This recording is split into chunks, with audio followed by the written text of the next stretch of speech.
یہی خیال ذہن میں رکھ کر میں نے اس سے پوچھا کہ وہ اتنا اداس اور پریشان کیوں ہے۔ اس نے بظاہر بے تکلفی سے کہا کہ شادی کر کے اس کی طبیعت بالکل بجھ گئی ہے۔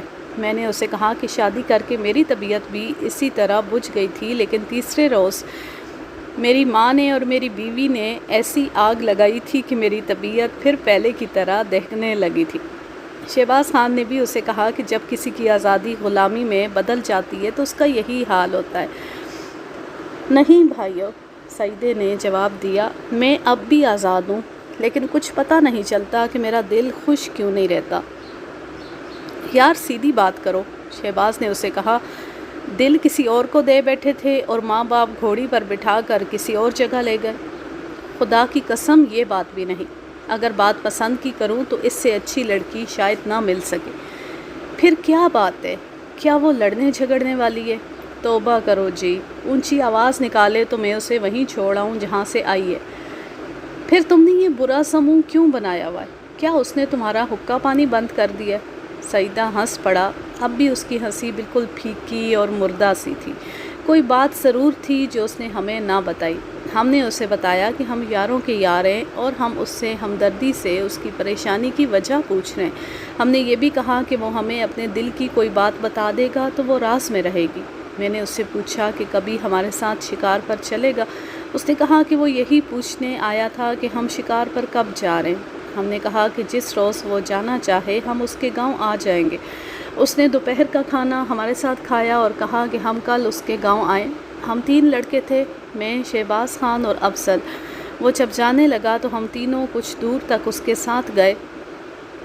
جب ہم سے رخصت ہونے لگا تو میں نے اسے الگ لے جا کر بڑی سنجیدگی سے کہا کہ وہ ہم پر بھروسہ کرے۔ اگر کوئی ایسا مسئلہ اس پر آ پڑا ہے جو وہ اپنے گھر کسی کو نہیں بتا سکتا تو وہ ہمیں بتائے۔ ہو سکتا ہے ہم اس کا کوئی ایسا مسئلہ حل کر دیں جسے وہ بڑا ہی مشکل مسئلہ سمجھتا ہے۔ میری یہ بات سن کر وہ پہلے سے زیادہ اداس ہو گیا۔ دوسرے دن ہم تینوں دوست اس کے گاؤں چلے گئے۔ اس نے ہمیں ڈیوڑی یا بیٹھک میں بٹھانے کے بجائے اندر صحن میں بٹھایا۔ اس کی ماں نے ہم تینوں کا استقبال بڑے پیار سے کیا۔ اس کی بیوی بھی ہمارے سامنے آئی۔ بہت خوبصورت لڑکی تھی۔ ہمارے علاقے کے دیہات میں عورتیں پردہ نہیں کرتی۔ نئی دلہنیں ذرا شرماتی تھیں اور تھوڑا سا گھونگھٹ نکال لیتی تھی۔ سعیدے کی بیوی نے یہ تکلف بھی نہ کیا۔ اس کے چلنے پھرنے کے انداز اور ڈیل ڈول کو دیکھ کر معلوم ہوتا تھا کہ پھرتیلی اور کام کرنے والی لڑکی ہے۔ سعیدے کا باپ بھی ملا اور 1-2 باتیں کر کے باہر نکل گیا۔ ہم بہت دیر تک صحن میں گپے ہانکتے رہے۔ کھانا کھا کر سعیدے نے کہا کہ آؤ باہر گھوم پھر آئیں۔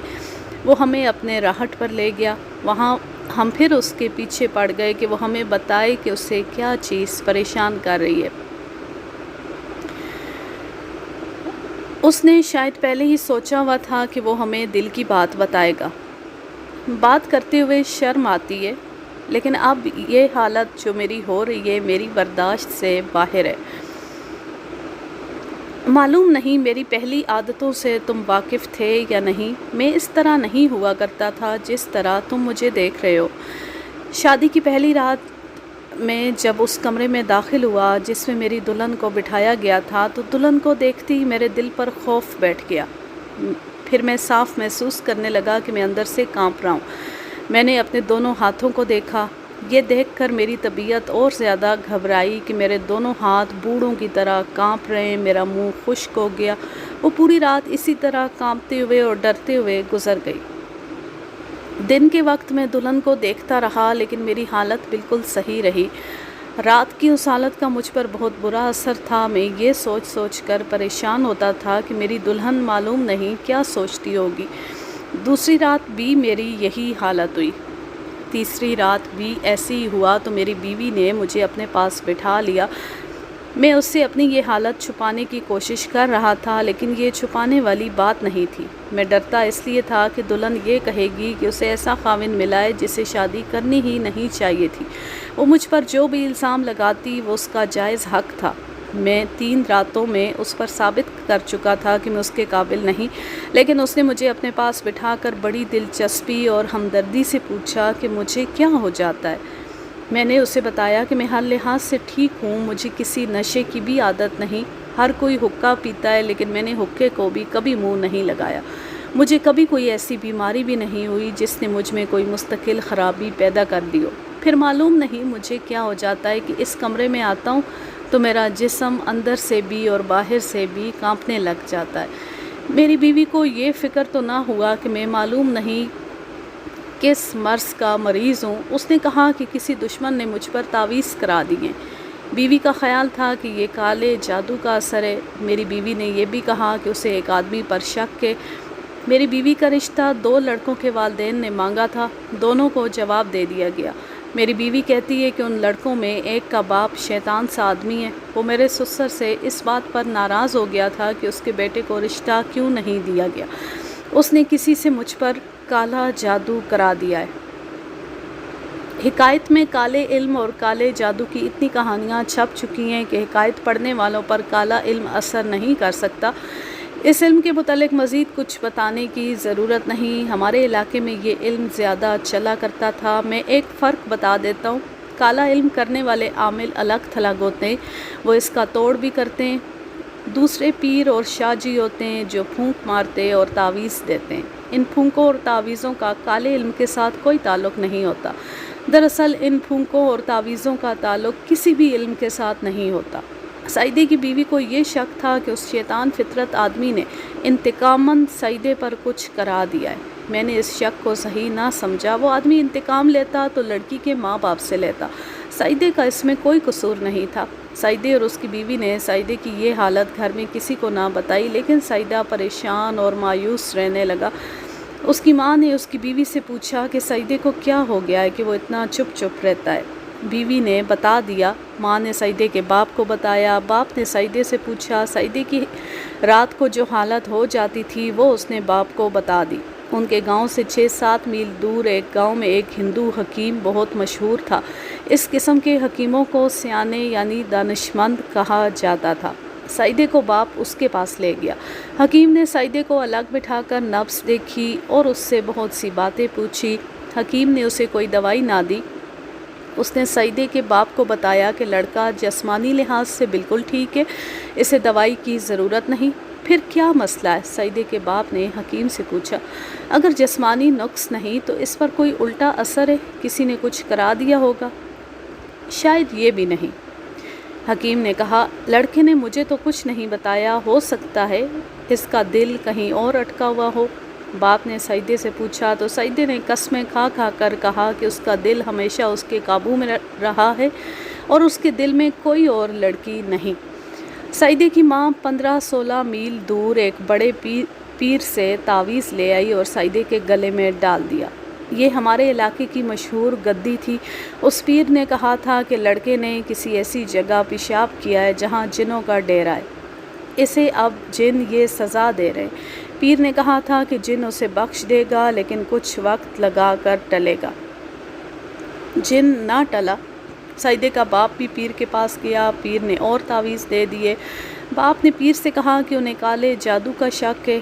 پیر نے یقین سے کہا کہ یہ کالا جادو ہوا، آسیب ہوا، کسی بھی قسم کی پکڑ ہوئی، اس کے تعویذوں سے رفع ہو جائے گی۔ مگر 3 مہینے گزر گئے، سعیدے کی حالت وہی رہی۔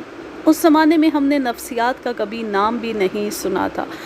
اب میم الف صاحب کے مضمون پڑھ پڑھ کر آخری عمر میں پتہ چلا ہے کہ نفسیات بھی ایک علم ہے، لیکن انسان پہلے روز سے ہی نفسیات کے علم کے زیر اثر رہا ہے۔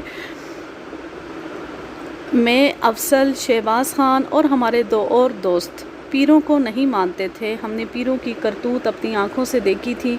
شہباز خان نے سعیدے سے کہا کہ اس پر کوئی وہم سوار ہے، وہ سوچ کر بتائے کہ اس کے ذہن میں کیا ہے۔ اس روز بھی سعیدے نے کچھ نہ بتایا۔ اس کی پریشانی وجہ تھی کہ سعیدہ جو چست و چالاک اور پھرتیلا تھا اور ہر طرف ہنستا کھیلتا پھرتا تھا، اب زیادہ تر لیٹا رہتا ہے اور باہر جاتا ہے تو چپ چاپ رہتا ہے۔ باپ ہمارے گاؤں آتا رہتا تھا، اسے معلوم تھا کہ ہم کتوں کے شکار کو جایا کرتے ہیں۔ اس نے سوچا کہ بیٹے کو ایسے شغل میں لگا دے کہ وہ پہلے کی طرح خوش رہے۔ یہ سوچ کر اس کا باپ ہمارے گاؤں آیا تھا۔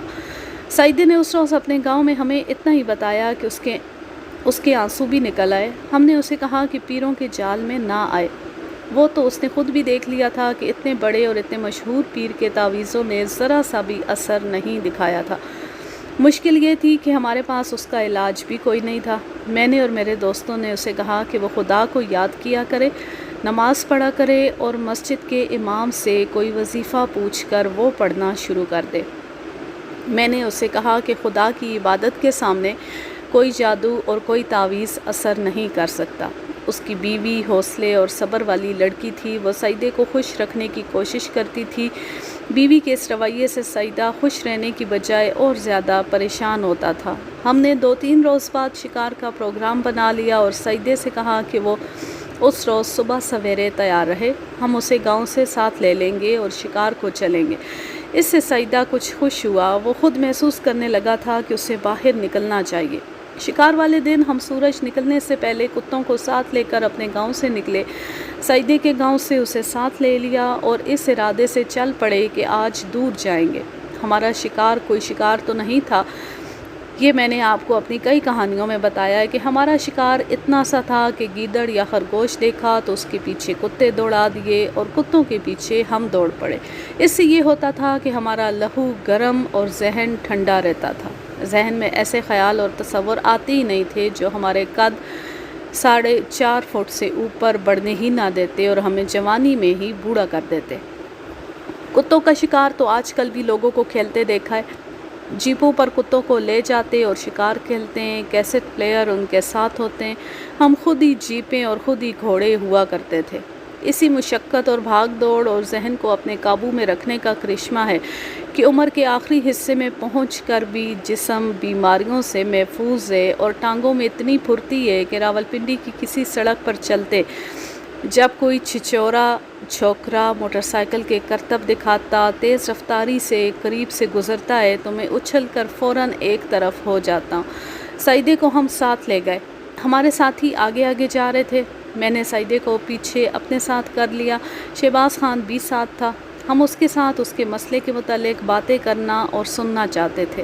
ہم سب کو خوش باش اور بھاگتا دوڑتا دیکھ کر وہ اور زیادہ اداس ہو گیا۔ باتیں کرتے کرتے اس کے قدم رکنے لگے۔ تمہیں ایک اور بات بتاؤں، لیکن تم ہنسو گے۔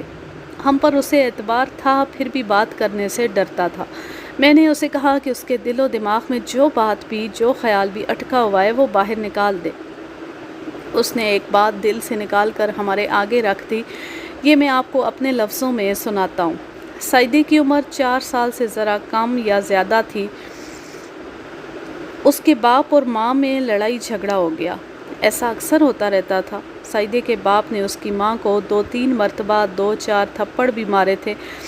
سعیدے کو ماں سے جو پیار تھا وہ ہر بچے کو اپنی ماں سے ہوتا ہے۔ اسے باپ پر غصہ آتا تھا لیکن وہ باپ کا کچھ نہیں بگاڑ سکتا تھا۔ 4 سال کی عمر میں اس کے ماں باپ میں پھر مارکا ہو گیا تو ماں روٹھ کر اپنے میکے چلے گئی۔ سعیدے کے باپ نے اس پر اور سعیدے پر یہ ظلم کیا کہ سعیدے کی ماں کو بچہ ساتھ نہ لے جانے دیا۔ اس نے اسے یہ بھی کہا کہ وہ اسے منانے اور گھر لانے نہیں آئے گا۔ 4 سال عمر کا سعیدہ ماں کے بغیر نہیں رہ سکتا تھا۔ باپ اس کے ساتھ بہت پیار کرتا تھا۔ سعیدے کا بڑا بھائی تھا، وہ بھی سعیدے کو اپنے ساتھ رکھتا تھا، لیکن سعیدہ اپنی ماں کے لیے روتا تھا۔ اس کا باپ امیر زمیندار تھا۔ اس نے ایک مزارہ کی نوجوان بیٹی کو اپنے گھر ہانڈی روٹی اور سعیدے کے لیے رکھ لیا۔ اس لڑکی کی عمر 17-18 سال تھی اور شکل و صورت کی اچھی تھی۔ وہ سعیدے کے ساتھ پیار بھی کرتی اور اس کے ساتھ کھیلتی بھی تھی۔ سعیدے کو باپ اپنے پاس سلاتا تھا۔ سعیدے کو یہ لڑکی ماں کی طرح اچھی لگنے لگی۔ سعیدے کے بھائی کی عمر 20-21 سال تھی اور اس کی منگنی ہو چکی تھی۔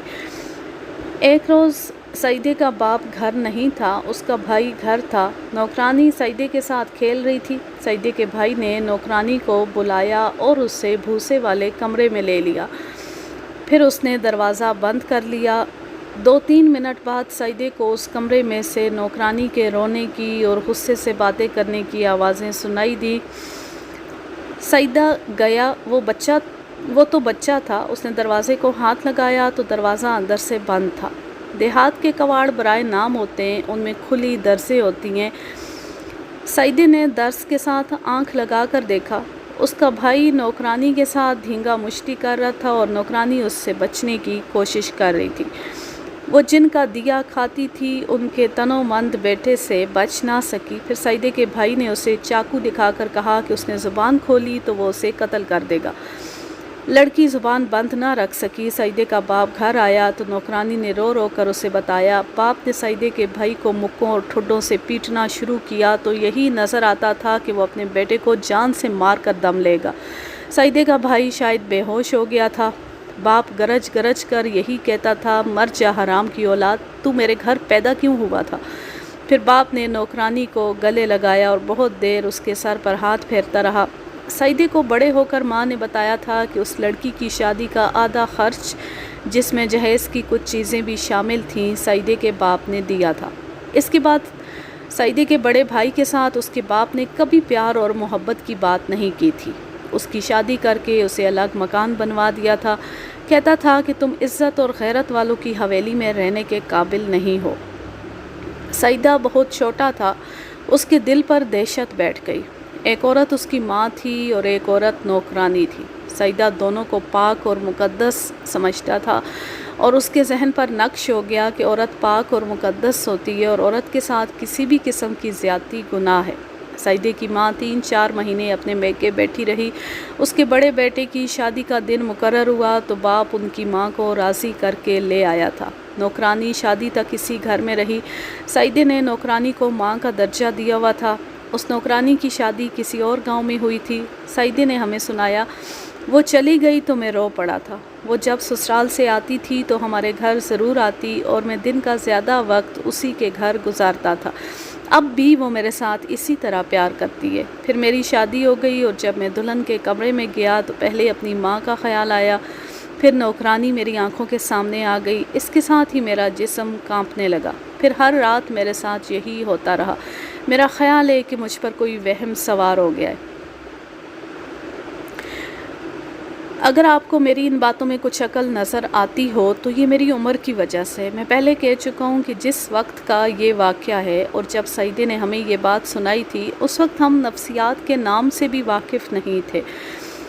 سچی بات ہے کہ میں اب بھی نفسیاتی تجزیہ نہیں کر سکتا، میرے پاس اتنا علم نہیں ہے۔ اگر یہ کہانی پڑھنے والوں کی سمجھ میں کچھ آئے تو وہ خود ہی سمجھ لیں۔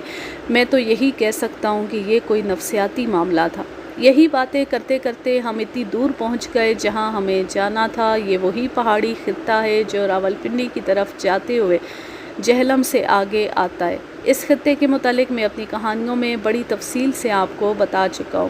اب تو اس علاقے میں گیدڑ بھی شاید کم ہی نظر آتے ہوں گے۔ میں جس وقت کی بات کر رہا ہوں اس وقت وہاں بھیڑیے بھی تھے۔ اس روز ہماری بڑی خواہش تھی کہ کوئی بھیڑیا نظر آئے تو کتے اس کے پیچھے چھوڑے جائیں۔ ہم جب اس ڈراؤنے اور خطرناک علاقے میں داخل ہوئے تو میں نے سعیدے سے کہا کہ یار آج 1-2 بھیڑیے مل جائیں تو پھر تمہیں پتہ چلے گا کہ شکار کیا ہوتا ہے۔ گیدڑوں اور خرگوشوں کو مار لینا تو بہت ہی آسان ہے۔ بھیڑیے کا نام سن کر وہی سعیدہ جو مرا مرا سا نظر آتا تھا یکلخت چمک اٹھا، کہنے لگا کہ آج پھر بھیڑیے کا ہی شکار ہو جائے۔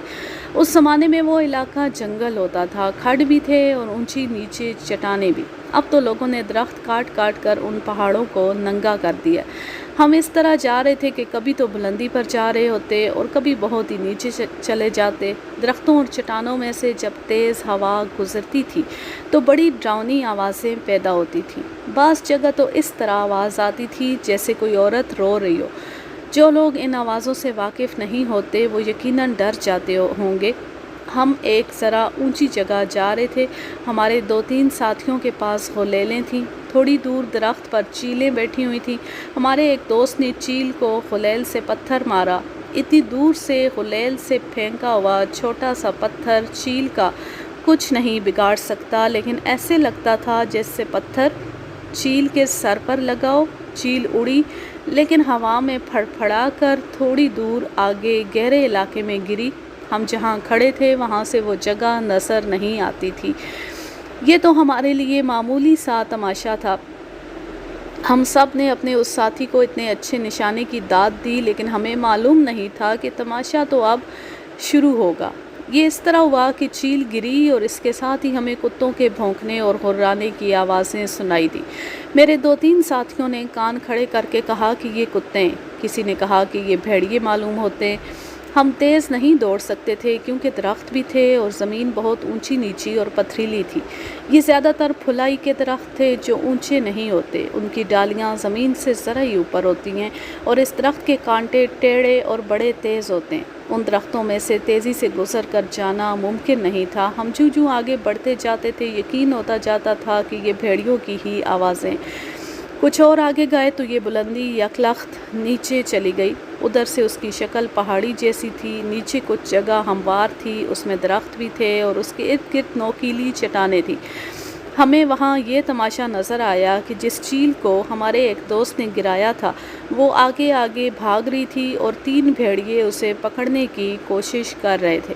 چیل کے پنجے خاصے تیز ہوتے اور اس کی چونچ بڑی سخت ہوتی ہے۔ یہ گوشت کھانے والا پرندہ ہے۔ جو بھیڑیا اس کے قریب جاتا چیل پر پھیلا کر زمین سے ذرا اٹھتی اور اس کے منہ پر پنجے مارتی۔ وہ بھیڑیا پیچھے ہٹ جاتا۔ معلوم ہوتا تھا کہ بھیڑیوں نے چیل کے پر توڑ دیے، یا یہ وجہ تھی کہ غلیل کا پتھر اس کے پر کی جڑ میں لگا ہوگا، اس لیے وہ اڑنے کے قابل نہیں رہی تھی۔ بھیڑیے اسے یوں پکڑنے کی کوشش کر رہے تھے جیسے وہ اس کے ساتھ کھیل رہے ہوں۔ ہم نے کتوں کی زنجیریں ابھی کھولی نہیں تھیں۔ انہوں نے بھیڑیوں کو دیکھا تو وہ زنجیریں توڑانے لگے۔ ہم نے کتے چھوڑ دیے۔ بھیڑیے چونکہ اپنے شکار کو پکڑ رہے تھے اس لیے وہ بھاگنے کی بجائے مقابلے پر اتر آئے۔ اس روز ہمارے ساتھ صرف 7 کتے تھے۔ ہم خود نیچے نہ گئے، اوپر کھڑے تماشا دیکھتے رہے۔ ہمارے کتوں نے بھیڑیوں کو گھیرے میں لے لیا لیکن بھیڑیے مقابلے کے لیے پوری طرح تیار تھے۔ ہم نے دیکھا کہ معلوم نہیں کہاں سے ایک اور بھیڑیا نکل آیا۔ یہ ہم نے بہت بعد میں سنا تھا کہ بھیڑیے خواہ کتنے ہی ہوں، وہ اپنی تعداد سے کم تعداد کے کتوں کا بھی مقابلہ نہیں کیا کرتے۔ تھوڑی دیر بعد ہمیں وجہ معلوم ہو گئی کہ یہ بھیڑیے کیوں اتنے زیادہ کتوں کے مقابلے میں ڈٹ گئے ہیں۔ دائیں طرف ایک چٹان تھی جو درمیان سے ذرا پھٹی ہوئی تھی۔ وہاں جھاڑیاں خاصی گھنی تھی۔ وہاں سے بھیڑیوں کے 2 بچے باہر آئے۔ ہم سمجھ گئے کہ یہ بھیڑیے یہیں کے رہنے والے ہیں اور یہاں ان کے بچے ہیں۔ آپ نے دیکھا ہوگا کہ کمزور اور ڈرپوک سی کتیا جب بچے دیتی ہے تو وہ ہر کسی پر جو بچوں کے قریب سے گزرے حملہ کر دیتی ہے۔ بھیڑیوں کی خونخواری اور دلیری کی وجہ بھی یہی ہو سکتی تھی کہ وہاں ان کے بچے تھے۔ چوتھا بھیڑیا جو بعد میں آیا تھا وہ اسی جگہ سے نکلا ہوگا جہاں سے بچے باہر آئے تھے۔ بھیڑیوں کی غلطی تھی کہ وہ 4 کی تعداد میں تھے اور 7 شکاری کتوں کے مقابلے میں جم گئے تھے۔ ان کے درمیان بڑی خونریز لڑائی ہوئی۔ ہمارے ایک دوست کے سفید بل ٹیریئر کتے کا رنگ بالکل لال ہو گیا۔ ہم میں سے کسی نے کہا کہ کوئی کتا مارا جائے گا۔ لڑائی اتنی خطرناک تھی کہ ہم سب ڈر گئے کہ ان کے قریب گئے تو ہم میں سے بھی کوئی مارا جائے گا۔ خود اپنے کتوں سے ہمیں خطرہ نظر آ رہا تھا۔ یہ ایسا منظر تھا جو فلمانے کے قابل تھا۔ ایسے سین تو آپ نے کبھی انگریزی فلموں میں بھی نہیں دیکھے ہوں گے۔ چیل کا پتہ ہی نہ چلا کہ وہ کہاں غائب ہو گئی ہے۔ وہاں درخت زیادہ تھے۔ کتے اور بھیڑیے لڑتے لڑتے بکھرنے لگے۔ اوپر سے ہمیں اپنے بعض کتے نظر نہیں آتے تھے۔ وہاں اب حالت یہ تھی کہ کبھی 2 کتے ایک بھیڑیے سے لڑ رہے ہوتے تو کبھی 2 بھیڑیے ایک کتے کو گھیر لیتے۔ ہم اس وجہ سے نیچے اترنے لگے کہ کوئی کتا خطرے میں ہو تو اسے بچا لیں۔ نیچے اترنے تک مارکے کی صورت یہ ہو چکی تھی کہ ایک بھیڑیا بھاگ نکلا تھا اور شاید 3 کتے اس کے پیچھے چلے گئے تھے۔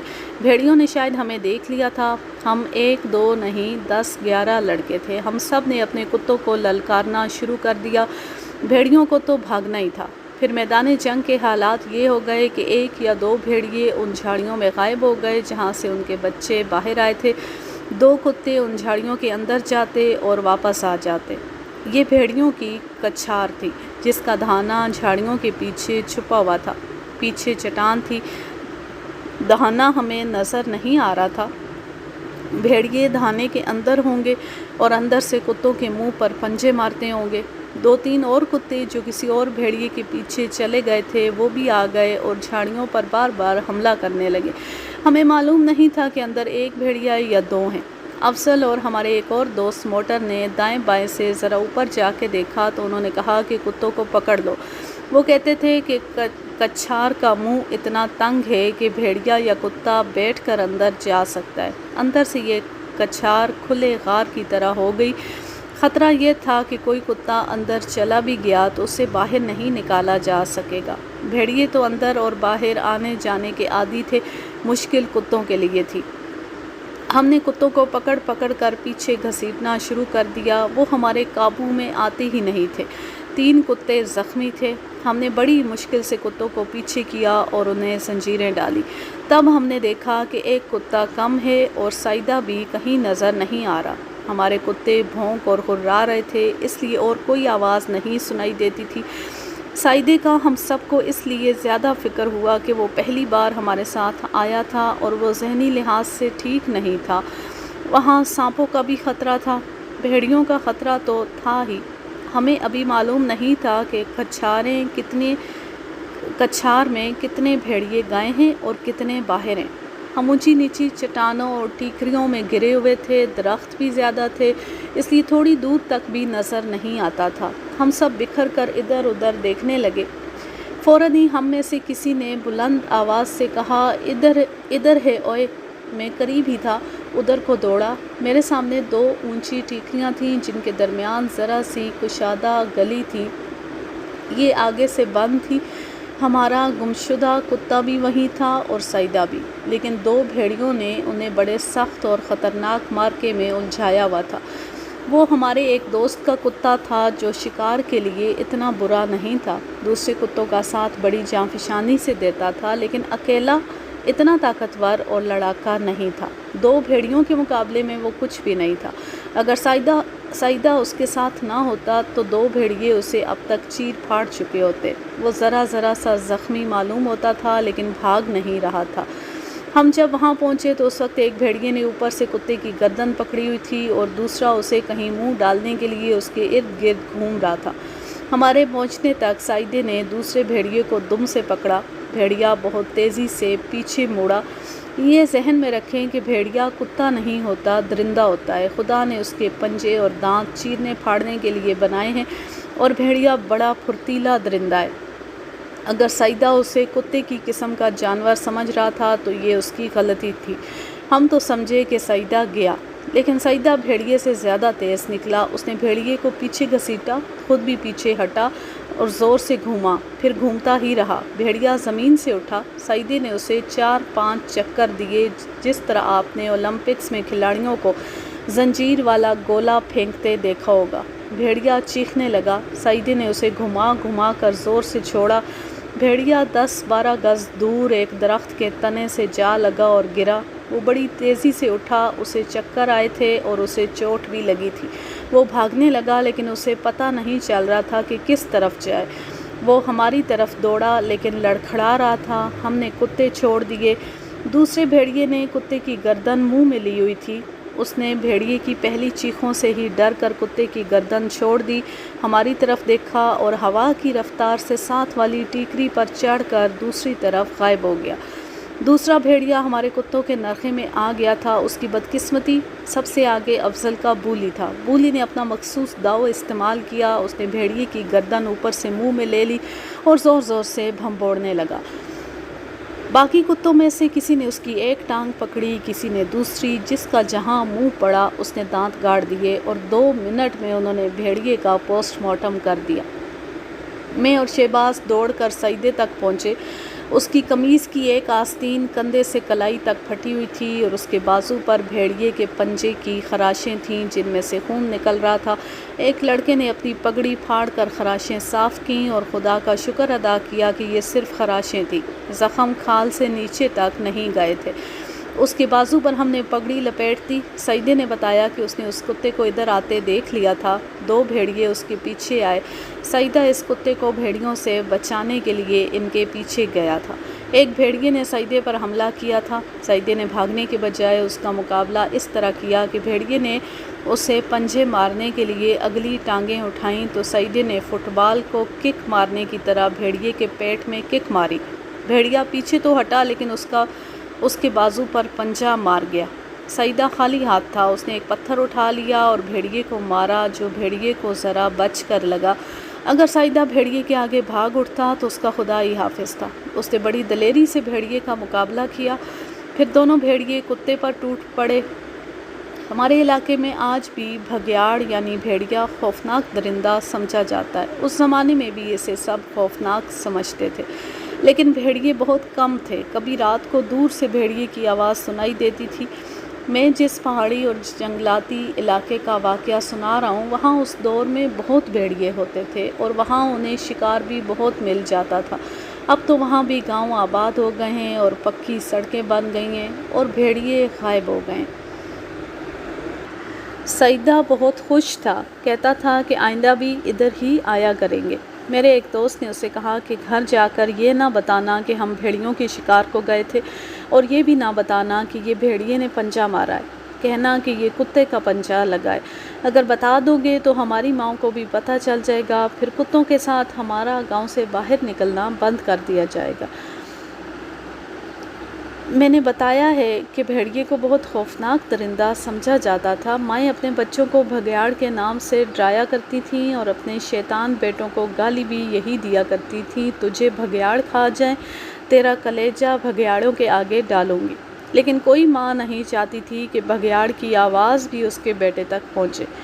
پھر ہوا بھی ایسے ہی کہ اپنے بیٹے کے کلیجے بھیڑیوں کے آگے پھینکنے والی ماؤں کو پتہ چل گیا کہ پچھلی بار وہ کتوں کو ساتھ لے گئے تھے تو بھیڑیوں کے ساتھ لڑائی جھگڑا کیا تھا۔ ماؤں کو یہ خبر 5-6 روز بعد سعیدے کے گاؤں سے ملی۔ 10-12 مائیں ایک دوسرے کے گھر کو دوڑ پڑیں۔ ہر ایک کی زبان پر یہی الفاظ تھے،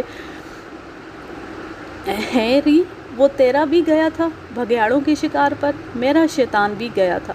ماؤں کی کانفرنس منعقد ہوئی اور ہمارے خلاف بڑی زوردار قراردادیں پاس ہوئیں۔ پھر ماؤں نے ہمیں جو بے تکی سنائی وہ ہم نے بڑے شریف اور برخوردار بچوں کی طرح سر جھکا کر سن لی۔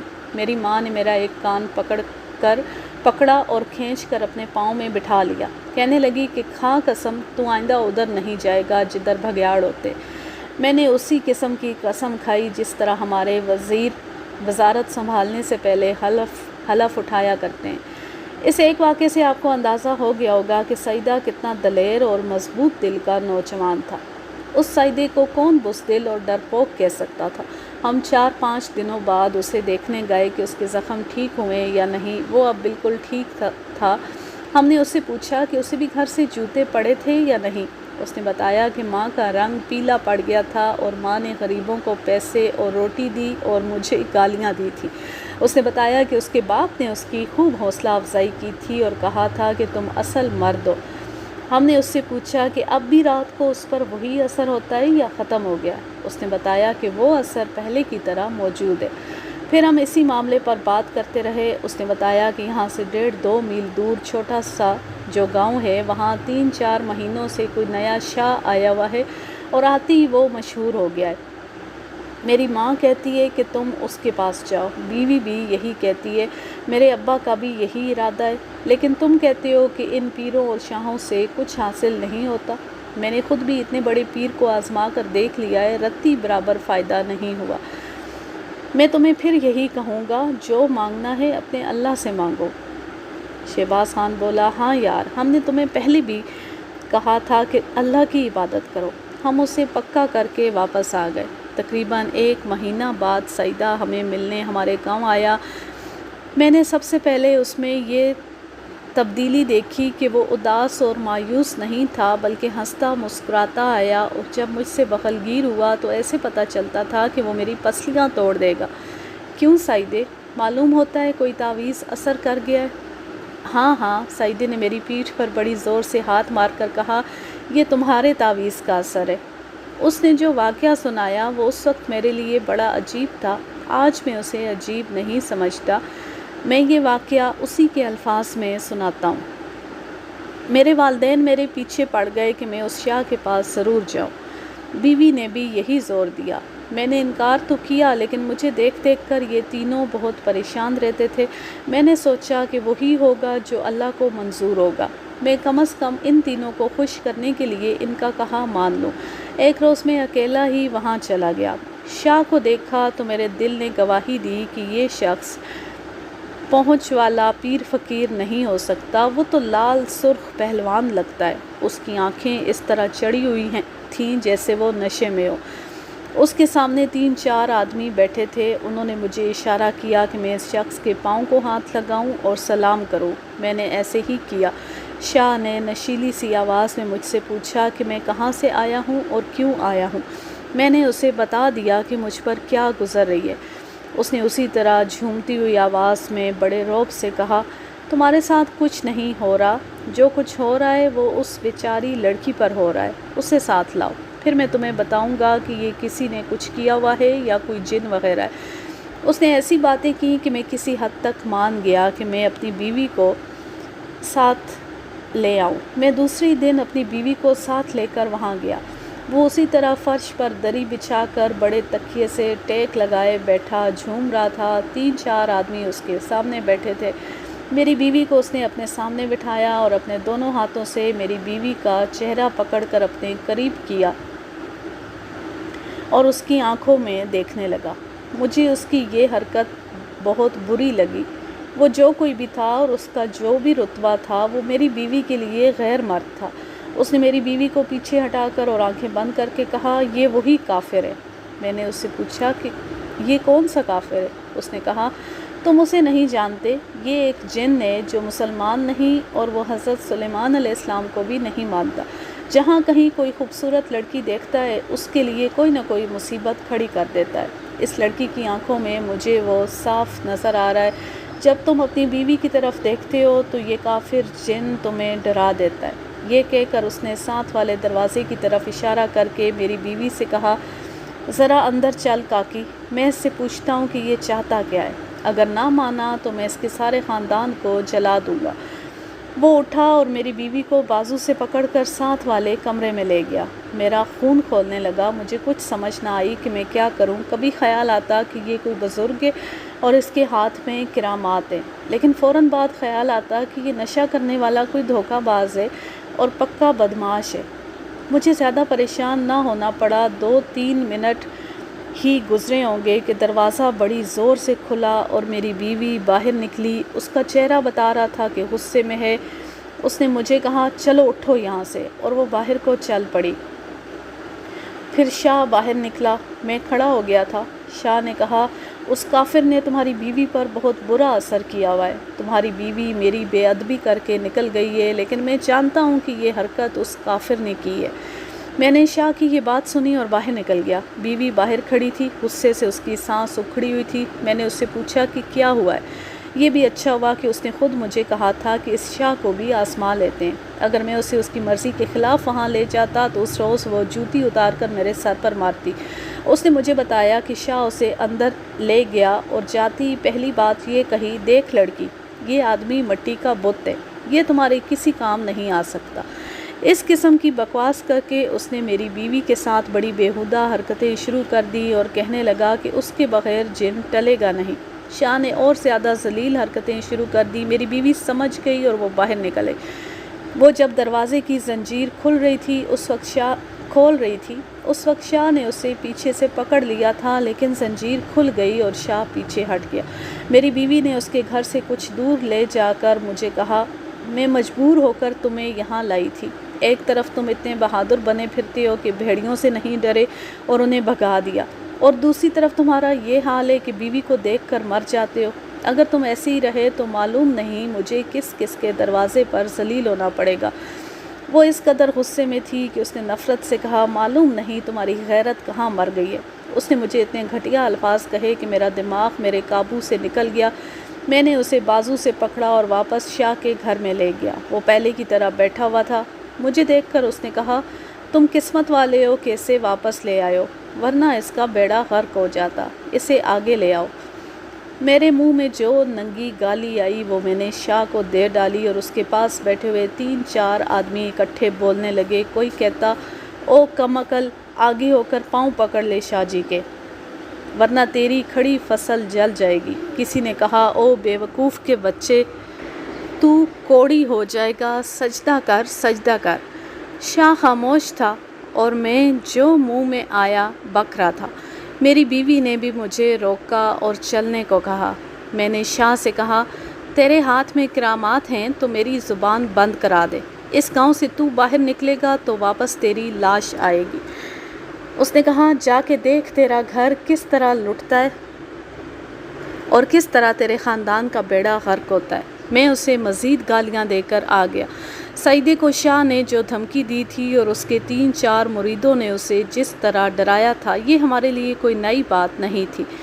پیر اور شاہ آج بھی دیہاتیوں کو یہی دھمکیاں دیا کرتے ہیں۔ سعیدے کی بیوی نے تو غیرت مند لڑکیوں کی طرح اپنی عزت بچا لی تھی، لیکن سعیدے نے اس سے زیادہ غیرت مندی کا مظاہرہ کیا۔ وہ اکیلا تھا اور خالی ہاتھ بھی تھا، لیکن اس نے شاہ اور اس کے مریدوں کو للکارا۔ اس واقعے کو 4 دن ہو گئے ہیں، سعیدے نے کہا، اور میں ٹھیک ٹھاک ہو گیا ہوں۔ جس روز میں شاہ کو واہی تباہی سنا کر آیا تھا، اسی رات میری وہ حالت ختم ہو گئی تھی جو بیوی کے کمرے میں جاتے ہی ہو جایا کرتی تھی۔ میرا خیال ہے کہ میرے اندر جو گانٹھ پڑ گئی تھی وہ بیوی کے طعنوں نے کھول دی ہے۔ اس نے مجھے ایسی باتیں کبھی نہیں کہی تھیں، لیکن اس روز شاہ کے گھر سے واپس آتے ہوئے اس نے مجھے راستے میں بڑی سخت باتیں کہہ دی۔ وہ بہت بھڑکی ہوئی تھی۔ اس نے جب کہا میں تمہاری بیوی ہوں، ماں تو نہیں، تو میرا دماغ پھٹنے پر آ گیا۔ میں نے اسی وقت محسوس کر لیا کہ میرے اندر کچھ ہوا ہے۔ رات کو پتہ چل گیا کہ کیا ہوا ہے۔ سعیدہ اپنی اصلی حالت پر آ گیا تھا، لیکن اس نے ہلکے سے ڈر کا بھی اظہار کیا کہ شاہ کی بد دعا نہ لگ جائے۔ ہم نے اس کا یہ وہم دور کیا اور کہا کہ اس کا کوئی نقصان ہونا ہوتا تو اس وقت تک ہو چکا ہوتا۔ سعیدہ خوش واپس چلا گیا۔ ہم نے اس شاہ کے خلاف پروپیگنڈا شروع کر دیا۔ لوگوں کو ہم سعیدے اور اس کی بیوی والا واقعہ نہیں سنا سکتے تھے۔ ہم نے دیکھا کہ لوگ الٹا ہمیں برا بھلا کہتے تھے۔ شاہ کی شہرت ہمارے گاؤں میں بھی آ گئی تھی۔ ہم کہتے تھے کہ جو کچھ ہے اللہ کی ذات ہے۔ آخر اللہ تعالیٰ نے اپنا ایک کرشمہ دکھا دیا۔ 6-7 دن گزر گئے تو ہم نے شکار کا ارادہ کیا اور اپنے نوکر کو سعیدے کے گاؤں یہ پیغام دے کر بھیجا کہ صبح ہم بہت سویرے نکلیں گے اور وہ تیار رہے۔ وہ شام کو میرے پاس آ گیا، کہنے لگا کہ رات یہیں گزارے گا اور صبح ہمارے ساتھ شکار کو چلے گا۔ ابھی صبح اندھیری تھی جب ہم گاؤں سے نکلے۔ سعیدہ کہنے لگا کہ آج پھر ادھر ہی چلو۔ اسے بھیڑیوں کا شکار ہی اچھا لگا تھا۔ ہم نے اسے کہا کہ آج کسی اور طرف جائیں گے، لیکن اس کا مطلب یہ تھا کہ کسی خطرناک جگہ چلیں جہاں خطرناک جانور ملے۔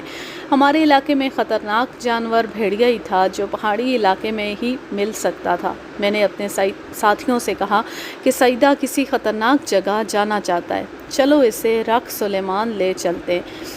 اگر آپ نے میری کہانی رخ سلیمان کی عشری پڑھی ہے تو آپ کو یاد ہوگا کہ وہ جگہ کتنی ڈراؤنی تھی۔ اب تو وہ جگہ ویسی نہیں رہی۔ بارشوں نے اس کے خد و خال ہموار کر دیے ہیں، اس کی ہیبت ختم ہو گئی ہے۔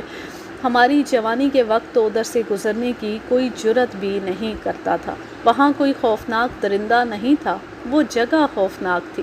ایسے لگتا تھا جیسے یہاں بدروحیں اور شرشرار رہتے ہیں۔ وہاں بڑ کے درخت بھی تھے جن میں گدھوں اور چیلوں نے گھونسلے بنا رکھے تھے۔ وہاں سے ہم نے ایک ڈاکو پکڑا تھا۔ وہ جگہ ڈاکوؤں اور چوروں کے لیے موزوں تھی۔ سعیدے کے کہنے پر ہم اس روز ادھر کو چل پڑے۔ جب اس علاقے میں داخل ہوئے تو سورج نکل رہا تھا۔ ہم نے یہ جگہ ایک بار پہلے دیکھی تھی، اس لیے ہم نڈر ہو کر چلتے گئے۔ ہمارا ایک ساتھی سعیدے کو سنانے لگا کہ یہاں سے ہم نے ایک ڈاکو اور ایک اغوا کی ہوئی لڑکی کو پکڑا تھا۔ کسی نے کہا کہ چلو پہلے وہ جگہ دیکھتے ہیں۔ وہ جگہ کنویں کی شکل کی تھی، لیکن یہ وسیع کنواں زمین کے اوپر تھا۔ مٹی کی دیواریں گولائی میں کھڑی تھیں، ان میں شگاف تھے۔ دور پیچھے کہیں سے پانی اندر آتا تھا اور زمین کے اندر اندر اس جگہ آ کر نکلتا تھا۔ وہاں غار بنا ہوا تھا، اس میں پانی ساون کی بارشوں کے دوران آتا تھا۔ باقی تمام موسموں میں یہ غار جو معلوم نہیں کتنی دور تک گیا ہوا تھا، خشک رہتا تھا۔ اس جگہ کے ایک طرف برساتی نالا تھا، اسی طرف سے اندر جانے کا راستہ تھا۔ ہم اس کے اندر چلے گئے۔ آگے راستہ مڑتا تھا۔ ہم راستہ مڑے تو ایک آدمی جو رفع حاجت کے لیے بیٹھا تھا اٹھ کر دوڑ پڑا۔ وہاں قریب کوئی آبادی نہیں تھی، اس لیے یہ ہو ہی نہیں سکتا تھا کہ یہ قریب کے گاؤں کا کوئی آدمی ہے۔ یہ کسی اور مقصد کے لیے وہاں آیا تھا۔ ہم ادھر کو دوڑے، وہاں ایک اور شگاف تھا، وہ آدمی اس کے اندر گیا تھا، ہم بھی اندر چلے گئے۔ یہ جگہ بھی زمین کے اوپر کنویں جیسی تھی، مٹی کے ٹیلے گولائی میں کھڑے تھے۔ یہ کنواں تھوڑا سا تنگ تھا۔ وہاں 2 آدمی دیکھے، وہ 2 ٹرنکوں پر بیٹھے ہوئے ہماری طرف دیکھ رہے تھے۔ ہم نے ان کے قریب جا کر پوچھا کہ وہ کون ہیں اور یہاں کیا کر رہے ہیں، تو ایک نے کہا کہ وہ بڑی دور جا رہے ہیں، رات یہاں گزاری ہے۔ وہ ابھی اتنا ہی کہہ پایا تھا کہ سعیدہ بول پڑا، انہیں میں شاید جانتا ہوں۔ کیوں بھائیو، تم ڈھوک والے شاہ کے پاس نہیں بیٹھے ہوئے تھے؟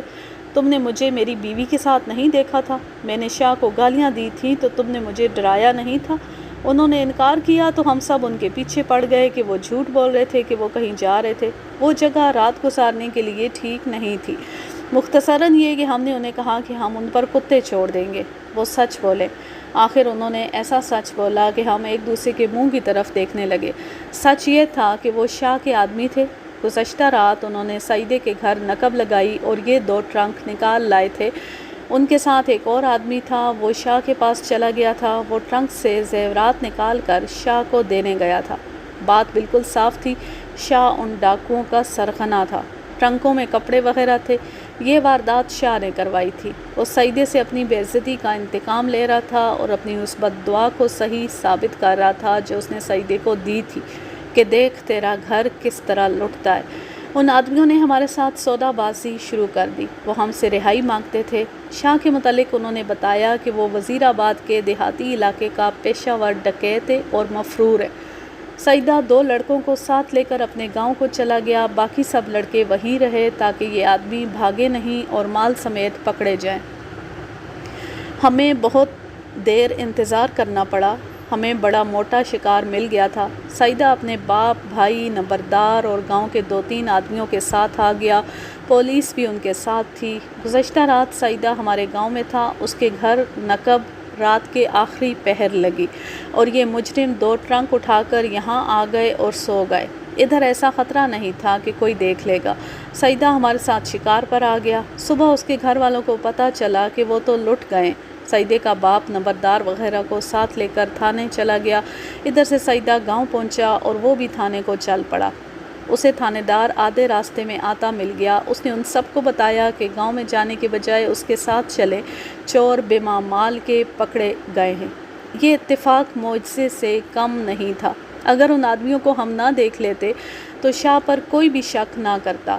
پولیس نے انہیں گرفتار کیا اور ان کی نشاندہی پر شاہ کو جا پکڑا اور سعیدے کے گھر کے زیورات اس کے گھر سے برآمد ہوئے۔ اسے اور اس کے تیسرے آدمی کو بھی گرفتار کر لیا گیا۔ پولیس نے شاہ کی پچھلی ہسٹری وزیر آباد سے حاصل کر لی۔ اس کے خلاف ڈکیتی اور نقب زنی کے 4-5 کیسز تھے۔ اسے مجموعی طور پر 41 سال سزائے قید دی گئی۔ اس کے ساتھیوں کو 3-3 سال قید ملی تھی۔ البتہ یہ شاہ یہ تو کہہ سکتا تھا کہ سعیدے پر کالے جادو کا اثر تھا یا جنات کا یا جیسا اثر بھی تھا، اس سے سعیدے کو نجات دلانے میں شاہ کا ہی ہاتھ تھا۔ یوں یہ زبردست کہانی اپنے اختتام کو پہنچی۔ اب میں لیتی ہوں آپ سے اجازت۔ جہاں رہیں خوش رہیں، شاد و آباد رہیں، ہنستے مسکراتے رہیں، اور اگر یہ کہانی یا میرا انداز پسند آئے تو اس چینل کو سبسکرائب ضرور کر لیں۔ اس ویڈیو کو لائک کیجئے، شیئر کیجئے، کمنٹ کیجئے۔ اللہ حافظ، اللہ نگہبان۔